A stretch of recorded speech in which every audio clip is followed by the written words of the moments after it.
Salut à tous, bienvenue. Aujourd'hui, on va parler détecteur de fuite d'eau.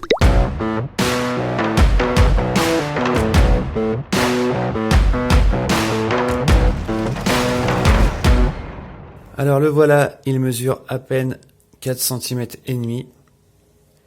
Tout petit et peut se glisser sous une machine à laver, sous des toilettes, dans un garage, n'importe où vous pourriez avoir une fuite d'eau. Ça consiste en deux vis qui, une fois sont mises en contact par de l'eau, fait sonner l'appareil, ça fait contact. Je vous cache pas que c'est un de mes détecteurs préférés parce qu'il m'a sauvé par 2 fois. On va voir maintenant comment l'appairer sur Mi-Home. Alors nous voilà dans ma maison virtuelle. Comme vous le savez déjà, pour associer un nouvel appareil, on appuie en haut à droite sur la croix. Donc évidemment j'ai mis en anglais pour avoir un peu plus de traduction de meilleure qualité que la française.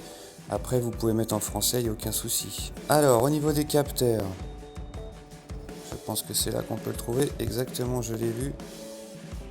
Et c'est parti. Alors il me laisse 25 secondes pour appuyer au milieu du capteur. C'est parti.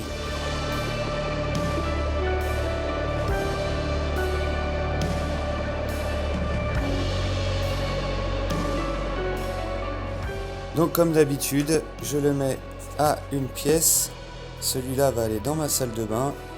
Derrière les WC, je peux lui remettre un nom.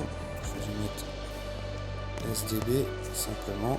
Et c'est bon, il est appairé. Il n'y a plus qu'à lui mettre des scénarios. Allons voir ce qu'a notre capteur à nous dire dans Mi-Home. Donc vous voyez, il n'y a pas grand chose pour celui-ci. Comme d'habitude, General Setting, Time Zone, toujours le fuseau horaire qui nous concerne, Amsterdam, Bruxelles, Londres, Paris. Ah, on peut lui faire une petite automation. Alors on va lui faire plus si mon capteur d'eau de la salle de bain a une fuite détectée ou l'autre c'était la fuite stoppée. Donc je vais lui dire de m'envoyer une notification. J'espère que vous avez suivi, que j'ai pas été trop vite. Donc tout simplement, si fuite, alors notification sur l'appareil.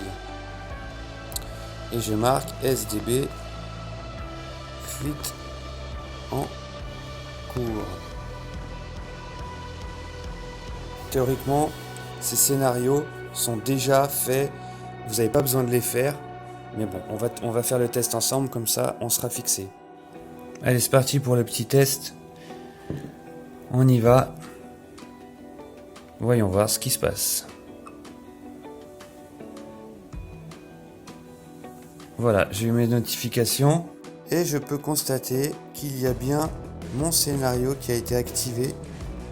Et le scénario qui est prédéfini, évidemment, il est fait pour, donc heureusement, ils l'ont prédéfini. Donc voilà, je vais aller chercher dans Mi-Home au niveau des messages. Certainement, je pense qu'il m'a parlé. De toute façon, on a reçu la notification, c'est le plus important. Voilà, on le retrouve ici. Donc, Waterlink Alert. J'aurais pu aussi le mettre sur un scénario avec la gateway qui sonne. Des choses comme ça. Voilà, donc... maintenant, je vais le sécher, on va voir ce que ça donne. J'ai séché le capteur et donc on peut voir maintenant que l'alerte est résolue. Donc encore une fois, c'est un super produit Xiaomi, pas cher et efficace. J'en ai 3 à la maison, un par étage. Et en plus, vous pouvez le lier à JDOM pour faire plein de scénarios. Je vous montrerai bientôt dans une vidéo comment le lier à JDOM. Ça sera assez simple, je pense. N'hésitez pas à liker la page, à nous rejoindre sur la page Facebook. Et merci encore à Edited pour le montage vidéo. À très bientôt.